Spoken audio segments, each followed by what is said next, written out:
bilmirlər, bu mesajımı oxuyurlar da, ən azından yazsınlar. Buraya yaza bilmirlər, utanırlar, şəxsimə yazsınlar ki, ay Kəmalə, 150 say qadan alım, imkanım yoxdur, ona görə göndərə bilmirəm. Mən də ən azından bilim ki, bunlar göndərmirlər.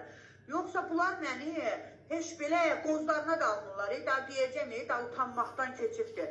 Vermirsən, səsini çıxart, denən ki, vermirəm. Həm də ki, bir o biri valideynlər. Vermirsiniz, bildirin ki, deyin ki, mən vermirəm. Mən də işimi bilim. İndən sonra elə eləməyəcəm, bilirsən nə varacam.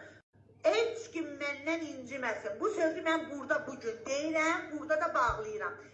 Qozunuzu almırsınız ki, mən sizi dünəndən almıram. O qozunu almayan valideynləri bu qrupdan çıxardacağım. Vəssalam. Mənə 10 dənə valideyn bəsdir. Daha bəsdir bura qədər. Mən sizin nazınızla çox oynadım. Sizin dalınıza çox düşdüm. Pul vermədiniz, qapınızdan gəldim, götürdüm. Kart atdınız, mən getdim kartdan pul çıxartmağa. Niyə? Hammalınızdan belə pisinizə də gəlməsin. Dədənizə borcum var. Nəyə görə mən kartıma atırsınız? Zəhmət çəkin, alın yoldaşlarınızdan, uşağından göndərin. Bundan sonra siz nətəri mən deyilə. Daha bəsdir, mən sizin dalınca çox düşdüm.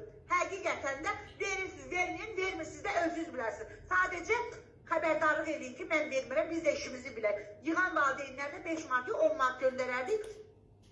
Bəli. Deməli, bu söz haqqında sizə məlumat verəcəm, dəyərli izləyicilərimiz. Mingəçevir şəhəri 18 nömrəli məktəbin 7C sinifinin valideynlər komitəsinin sədridir Kəmalə xanım. Bu səsi mənə valideynlərdən biri atıb, deyir Səidə xanım, artıq buradayıq.